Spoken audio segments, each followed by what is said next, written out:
Hello friends, मन की बात बाइकर के साथ में आपका स्वागत है। आज हमारे गेस्ट हैं मिस्टर मितेश जी। सर, आपने बारे में व्यूअर्स को कुछ बताइए। हेलो फ्रेंड्स, मेरा नाम नितेश वैश्य है। मैं नासिक महाराष्ट्र से हूँ, India.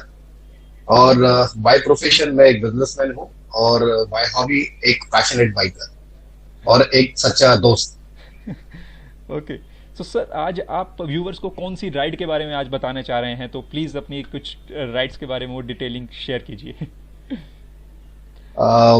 Thank you Rishabh. First of all मैं एजेंट 30 का काफी शुक्रगुजार हूँ कि उन्होंने मुझे आपके चैनल पे टॉक शो पे इनवाइट किया और मेरी मन की बात बोलने का मुझे मौका दिया। It's all thank you pleasure very much. Sir. It's all pleasure sir. मेरे राइडिंग करियर में फर्स्ट ऑफ ऑल मैं आपको बताऊं कि मैं एक Royal Enfield Classic 500 desert storm bike चलाता हूं। ओके। और अब तक का मेरा राइडिंग सफर जो हुआ है मेरे ये बाहुबली के साथ, इट्स 1,72,000 किलोमीटर, ग्रेट। जिसमें मैं गाड़ी के 2 बार हेड चेंज कर चुका हूँ, क्योंकि इंजन इतना चलेगा तो उसमें मेंटेनेंस लगेगा ही लगेगा। Right sir. और और ये सब अचीव करने के लिए, इतने सारे किलोमीटर्स क्लॉक करने के लिए, मैंने काफी राइड्स किए हैं अक्रॉस इंडिया। और जिसमें मेजर राइड्स अगर आप काउंट करेंगे ऐसे, जिसने मेरा राइडिंग करियर और मेरी राइडिंग की तरफ जो भी इंटरेस्ट लेवल होता है, जो जागरूक किया है, उसमें एक है हिमालयन ओडिसी एक्सप्लोर।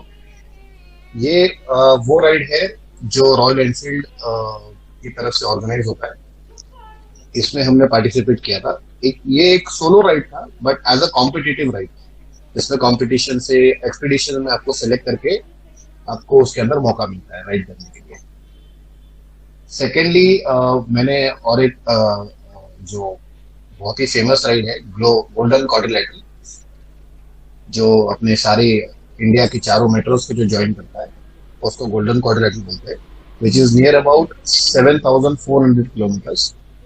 तो ये हमने 14 दिनों में कंप्लीट किया। ओके।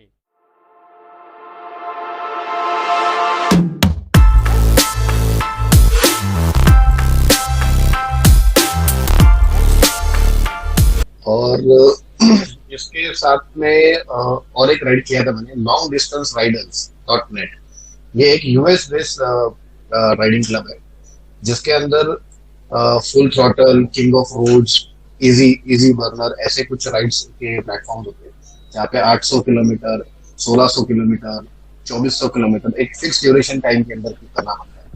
तो उसके अंदर से मैंने फुल थ्रॉटल एक 1680 किलोमीटर का राइड, जो कि 24 घंटे में करना चाहिए था, वो लकीली हमने थोड़ा जल्दी जल्दी टाइम में कर दिया।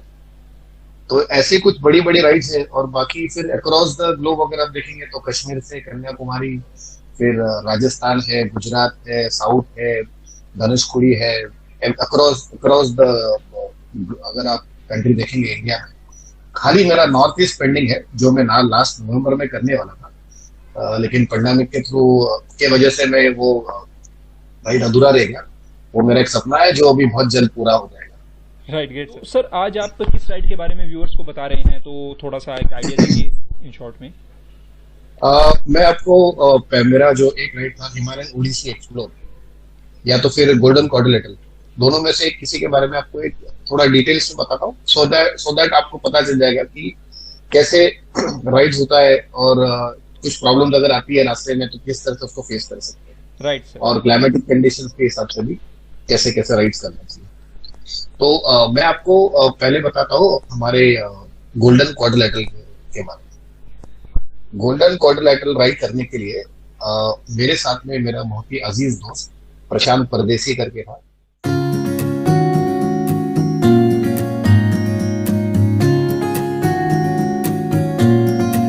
जो मेरा बहुत ही पुराना राइडिंग पार्टनर और फ्रेंड है। हम लोग एक ही ग्रुप में राइड करते हैं साथ में। गोल्डन क्वाड्रिलेटरल करते समय हमारे जो ग्रुप के सीनियर मेंबर्स हैं, उनके साथ पहले हमने डिस्कस किया कि ये राइड को कैसे करना चाहिए, क्या क्या क्या होगा, कैसे कैसे क्या आगे जाएंगे हम लोग। तो उसकी एक बोलते हैं एक रणनीति जो हम लोग ड्रॉ करते हैं, कि एक राइड प्लान या रूट प्लान शॉर्ट। होता है। क्योंकि कभी भी हम कोई भी एक राइड प्लान करते हैं तो उसका एक प्लान हमारे पास रेडी होना चाहिए। ताकि रास्ते में हमें कुछ परेशानी आए तो हम लोग क्या कर सकते हैं और क्या क्या उसके अंदर से सोल्यूशन निकल सकते। जैसे आप जानते हो कि राइडिंग कम्युनिटी या राइडिंग ब्रदरहुड बहुत ज्यादा मजबूत है हमारे इंडिया में, और इंडिया के हर कोने कोने में राइडर्स है। तो कहीं ना कहीं हाईवे पे अगर आपको कोई भी प्रॉब्लम आ जाती है तो उसके मदद के लिए हमारा ब्रदरहुड वहां पे आ जाता है। तो ये राइड स्टार्ट करने से पहले हमारे जितने भी क्लब के मेंबर्स हैं, सीनियर मेंबर्स हैं, उनसे हमने डिस्कस किया, राइड प्लान किया, और हम दोनों ये राइड के लिए निकल गए। ओके। हम लोगों ने जब ये राइड प्लान किया था वो अक्टूबर मंथ था, अक्टूबर 2019 से या 20? 2018 का था। 2018 में था।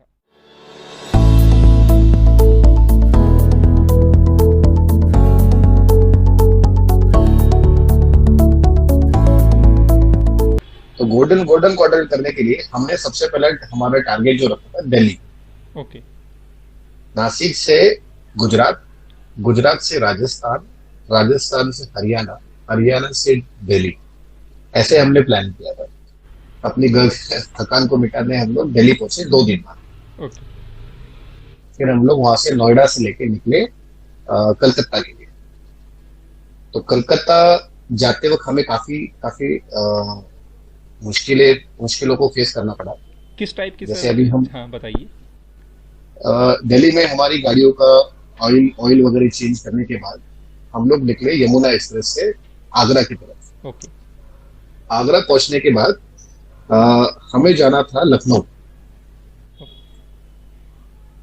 रास्ते में यमुना एक्सप्रेस पे मेरे पीछे के व्हील का बेरिंग खराब हो गया था, रियर व्हील का बेरिंग खराब हो गया। ओके। जिसकी वजह से हम लोग का काम राइड कर नहीं पाए थे। हम लोग एक गैराज में जाके व्हील चेंज किया, अपना बेरिंग चेंज किया और बॉर्डर तक आ गए। ओके। जैसे ही हम लोग आगरा यमुना एक्सप्रेस क्रॉस किया तो हमें एक नया हाईवे का पता चला। फर्स्ट टाइम हिंदुस्तान का सबसे लंबा हाईवे, एक्सप्रेस हाईवे, जो है आगरा से लेके लखनऊ तक का। आगरा लखनऊ, राइट। ये 302 किलोमीटर का हाईवे है, एक स्ट्रेच का हाईवे है, और बहुत ही उम्दा, बहुत ही ब्यूटीफुल हाईवे है। जी, हम लोग 302 किलोमीटर के हाईवे पे टच किए। सबसे पहला काम हमारा था कि हमने देखा कि हमारी गाड़ी की फ्यूल कितने, राइट। क्योंकि ऐसे हाईवे पे जब हम निकलते हैं तो ना तो पेट्रोल पंप, ना ही होटल, ना ही पंचर का कोई शॉप, ये कुछ भी नहीं मिलेगा। कुछ नहीं मिलेगा। स्पेशली पेट्रोल पंप तो नहीं मिलेगा, एक आध बार थोड़ा सा वर्कशॉप कहीं मिल गया तो मिल जाएगा, लेकिन पेट्रोल पंप हाईवे पे बिल्कुल नहीं मिलेगा। तो फिर अभी हम लोगों ने फिर वहां पे थोड़ा पूछताछ किया तो पता चला कि 60 किलोमीटर में एक पेट्रोल पंप लेफ्ट साइड में है और 60 किलोमीटर में एक पेट्रोल पंप राइट साइड में। Okay.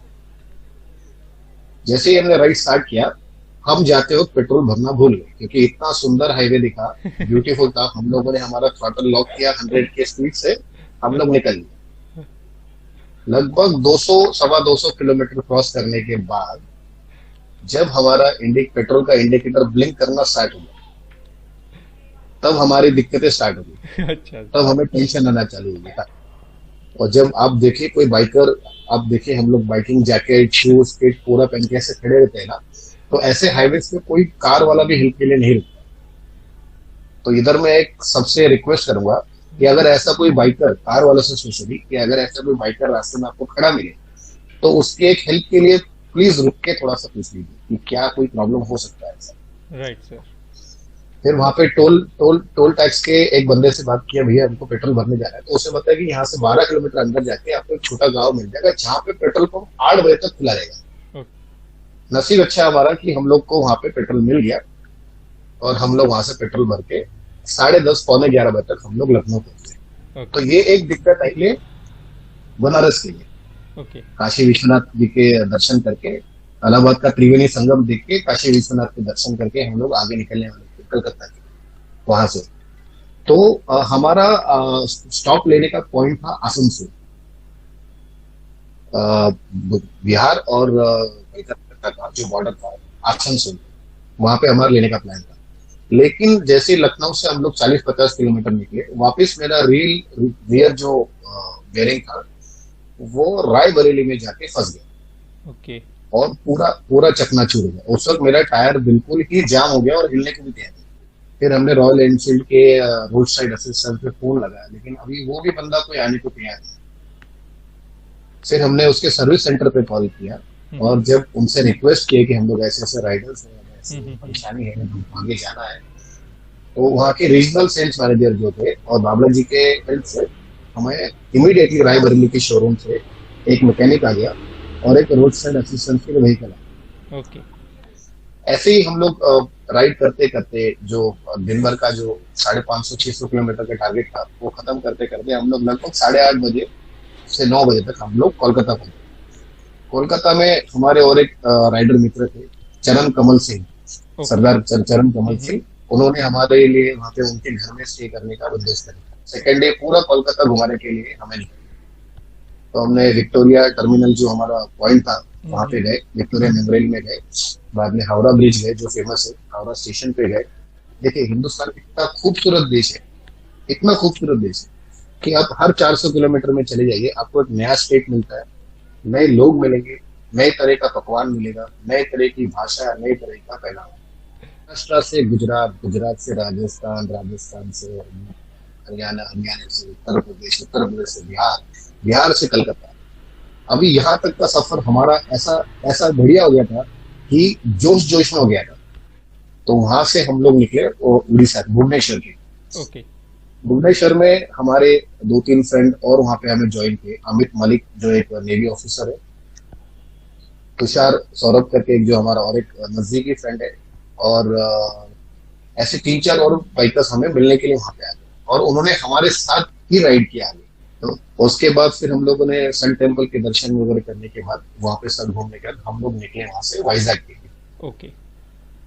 Again Visakhapatnam, Vizag one of the best place आप बोल सकते हो कि इतना खूबसूरत डिजाइन किया हुआ था वो शहर कि आप जैसे आप सिटी में घुसोगे, आपको लेफ्ट साइड में समुद्र, राइट साइड में पहाड़ों के ऊपर बढ़िया बढ़िया से बिल्कुल डिजाइन, वेल प्लान ऑर्गेनाइज्ड घर, एक साइड में इंडस्ट्री, एक साइड में सारी शिप्स खड़ी है, एक साइड में प्रॉपर ट्रैफिक चल रहा है, फुल ट्रैफिक से भरा हुआ एरिया। हम लोग ऐसे ही राइड करते करते वाइजैक पहुंच गए शाम को 8:30 से 9 बजे। तो जो हमारा थर्ड डेस्टिनेशन था वो था चेन्नई।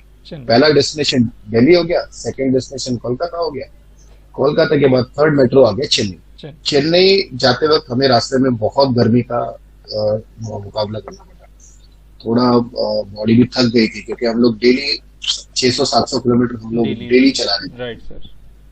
ओके। रास्ते में हमारा हेडलाइट बंद हो गया, जो एक्स्ट्रा हम लोग हेडलाइट्स लगाते हैं वो थोड़े से वाइब्रेशन की वजह से टूट गए। ओके। तो वो रिपेयरिंग में थोड़ा सा टाइम लग गया। तो मेरा तो एक ऐसा मशवरा रहेगा कि जो भी राइडर्स ऐसे लंबे राइड्स पे जाते हैं तो ऐसे एडिशनल एक्सेसरीज अगर लगाए तो बहुत अच्छे से उसे फिट करे, या तो फिर बढ़िया से डॉट सेल या बढ़िया एक ही हेडलाइट ऐसा लगाइए जिसमें आपको पूरा काम मिले। अभी हमारा जो लास्ट डेस्टिनेशन था वो था Bombay, gateway of India. Gate of India, okay. हाँ, जो चौथा पॉइंट था हमारा फाइनल वो था बॉम्बे। अभी बॉम्बे वहां से लगभग था 1600 kilometre. Chennai to Bombay 600 kilometre. Chennai से हमने टारगेट रखा था कि हम लोग बेलगाम पहुंचे। ओके। तो Belgaum is near about 950 kilometre from Chennai. तो उस दिन हमने। ओके सर, ये किसी चीज के लिए फेमस है सर जो एरिया आप बता रहे हैं? बेलगाम? Yes sir. बेलगाम बेलगावी बोलते हैं उसे, या बेलगाम बोल सकते हैं। ये महाराष्ट्र और कर्नाटक का बॉर्डर है। Okay sir. बेलगाम, और वहां पे बहुत बड़ा पार्लियामेंट हाउस है। ओके। बेलगाम में बहुत ही खूबसूरत और देखने जैसा पार्लियामेंट किया। अगर आप रास्ते में उसको देख के ना रुके तो आपका वहां से जाना वेस्ट हो जाएगा। अभी बचा था हमारा नेक्स्ट 500 किलोमीटर जो था वहां से बॉम्बे पहुंचना। तो अभी तो लास्ट डेस्टिनेशन जैसे जैसे नजदीक आ रहा था हम लोग, हमारा भी एक्साइटमेंट बढ़ता जा रहा था। 5:30-6 बजे तक हम लोग गेटवे ऑफ इंडिया तक पहुंच गए। ओके। अभी हम लोग 6:30-7 बजे तक, और बॉम्बे पहुंचने के लिए इतनी खुशी हुई थी क्योंकि हमारा पूरा रूट कंप्लीट हो गया, चारों डेस्टिनेशन पूरे हो गए। और वो खुशी खुशी फोटोग्राफी काफी किए, गेटवे ऑफ इंडिया का फोटो ले, ताज का फोटो ले, हम दोनों की फोटो निकाले। इसके हम लोग 9-9:30 बजे बॉम्बे से लेके नासिक के लिए रवाना हुए। लगभग 8 o'clock we left, 9:30 बजे 8 o'clock we left। और 11 बजे हम लोग नासिक पहुंचे। नासिक पहुंच गए। तो सर ये कंप्लीट जो जर्नी रही है इसमें आपको कितने डेज लगे थे कंप्लीट करने में? हमने ये लगभग 7,880 किलोमीटर का ये जो राइड था, 7,880 किलोमीटर का राइड था, जो हमने 14 डेज में कंप्लीट किया। 14 डेज में? 14 दिन में कंप्लीट किया। ओके। और सर ये रेगुलर जो आप बता रहे हैं 600 टू 700 आपने टारगेट किया हुआ था कि इतनी बाइक तो हमें रेगुलरली डेली चलानी है, right sir? Right. Complete, right. ठीक है सर। तो ये कंप्लीट राइड रही है सर। अगर कोई न्यू बिगिनर या फिर कोई भी इस राइड को जो करना चाहता है, इतनी बड़ी राइड को जिसमें 4 मेट्रोज कवर होती हैं, तो क्या आप उन्हें सजेशन देना चाहेंगे हमारे थ्रू? सजेशन तो देखिए, अगर आप सोलो राइडर है या किसी क्लब के साथ राइड करते हैं, तो मैं पहले तो ये कहूँगा कि जैसे आपका चैनल है एजेंट 30 करके, राइट। जैसे आपकी यूट्यूब चैनल है, अगर जैसे मुझे अगर आप पूछोगे कि अगर आपको कोई राइड पे जाना है तो आप क्या करोगे, तो मैं आपके जैसे जो चैनल थे पहले इनके ऊपर जाके सर्व करता हूँ। ओके। पहले देखता हूँ कि किन किन राइडर्स ने गोल्डन क्वाड्रेटिक किया है। ओके। तो अगर कोई गोल्डन क्वाड्रेटिक का मुझे उसके अंदर से वीडियो मिल जाता है तो मैं उसको पूरा समझ लेता हूँ, क्या क्या उन्होंने किया है वो सब समझ लेता हूँ, और उसके साथ साथ फिर गूगल पे जाके अपना एक रूट प्लान डिसाइड करता हूँ। ओके। तो मैं सबसे ऐसे ही कहूंगा कि आपकी जो एक राइडर्स है, साथ को राइडर्स हो, या अगर आप किसी क्लब को जानते हो, या जैसे आपके चैनल पे सब्सक्राइब करके आपकी पूरा इंफॉर्मेशन वहां से निकाले, और ये सब समझने के बाद ही राइड प्लान करें। और एक है, मैं अगर कोई जीक्यू या गोल्डन क्वाड्रिलेटरल करने का प्लान करेंगे तो मेरा नंबर मैं सजेस्ट करके दे सकता हूँ कि आप मुझे मुझे कांटेक्ट कर ले, या तो फिर golden quadrilateral all India support करके एक ग्रुप है जिसको हम जीक्यू सपोर्ट टीम बोलते हैं, गोल्डन क्वाड्रिलेटरल सपोर्ट टीम। आप जब भी राइड करना स्टार्ट करोगे तो आपको उस ग्रुप में ऐड कर दिया जाएगा। तो जैसे मैंने आपको बताया कि मैं यहाँ से गुजरात जा रहा हूँ, राजस्थान जा रहा हूँ, या फिर दिल्ली जा रहा हूँ, या फिर चेन्नई, कोलकाता जा रहा हूँ, चेन्नई जा रहा हूँ, तो यहाँ पे ऑटोमेटिकली राइडर्स लोगों को इन्फॉर्मेशन पहुंच जाती है कि ऐसे ऐसे बंदे या ऐसे ऐसे राइडर्स वहां पे पहुंचने वाले हैं। तो इनकेस रास्ते में कुछ लगे तो आप एक दूसरे को मिल भी सकते हो, या कुछ प्रॉब्लम तो ये बहुत बड़ा सपोर्ट मिल जाता है। सबसे बड़ा सपोर्ट तो देखिए आप जैसा जो चैनल है, देखिए आज आज जैसे मैंने आपको मेरी राइड की स्टोरी बताई या मेरी जो भी प्रॉब्लम जिसके अंदर आपके साथ शेयर की, राइट, तो जब ये प्रॉब्लम सामने वाला सुनता है या समझता है तो उसको फिर समझ में आ जाता है कि मुझे आगे करना है, राइट सर। या किस तरह से फिर आगे मुसीबतों को फेस करना है, या कौन सी जगह पे जाना है और क्या क्या एक्सप्लोर करना ओके सर, ये भी बता दीजिए कि आपकी जो राइड रही है 14 डेज की, इसमें कितना कॉस्ट, अगर आप कुछ थोड़ा सा बताना चाहेंगे जो जिसके अकॉर्डिंगली व्यूअर्स को एक आइडिया रहे कि इतना कॉस्ट तो लग जाता है इन राइड्स पर। है। अभी मैंने जो रॉयल एनफील्ड बुलेट 500 सीसी का जो मेरा बाइक था जिसका माइलेज 20 से 25 का है, तो पेट्रोल देखिए लगभग 7,800 किलोमीटर में 310 से 320 लीटर मुझे पेट्रोल लग गया। ओके। तो on an average cost of 85 अगर हम लोग देखते हैं तो 25,000 रुपए तक का मुझे पेट्रोल लगा। ओके। इसके बाद में अगर आप सोलो राइड कर रहे हो तो आपको रहने का कॉस्ट भी आपको अकेले को ही बेयर करना पड़ता है। राइट। तो यहाँ पे मेरे साथ मेरा राइडिंग पार्टनर था प्रशांत, इसलिए रहने का कॉस्ट और खाने का कॉस्ट हम दोनों में शेयर हो रहा था। Okay sir. तो बाकी 14 दिन में अगर सुबह ब्रेकफास्ट से लेकर रात के डिनर तक का आप अगर कॉस्ट देखे खाने पीने का और रहने का, तो 1,000 रुपए पर डे आ जाता है। तो 15,000 रुपीज वो एक और 25,000 ये, ओके। तो ये लगभग 40,000 रुपए तक का ये खर्चा मुझे राइड का लगा। और भगवान ना करे कि किसी का कुछ राइड में फेलियर हो जाए, ये पार्ट टूट जाए या कोई स्पेयर चेंज करना पड़े। राइट। जैसे देखिए 7,800 किलोमीटर में हमें हमारे गाड़ी में 2 बार ऑयल चेंज करना, 2 बार ऑयल चेंज करना होता क्योंकि रॉयल एनफील्ड 500 सीसी का जो है वो लगभग 3,500 से 4,000 किलोमीटर में सजेस्ट करते हैं कि ऑयल चेंज है। करना। ऑयल चेंज कर दीजिए। ओके। तो ये एक्सेसरीज कॉस्ट, पेट्रोल, ऑयल का कॉस्ट मिला के और 10,000 रुपया, तो ऐसे लगभग समझिए 50,000 रुपीज में आपका बहुत ही बढ़िया गोल्डन क्वाड्रेटिक का राइड हो सकता है, जो 15 दिन पूरा कवर कर लेगा, 15 दिन। Destination to destination. Okay. Okay.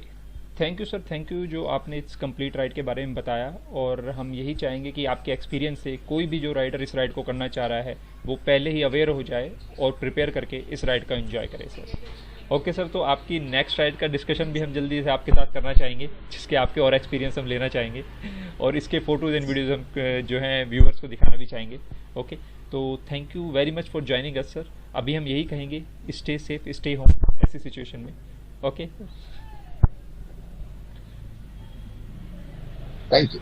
Thank you. Sir, ये रिकॉर्ड हो गया है।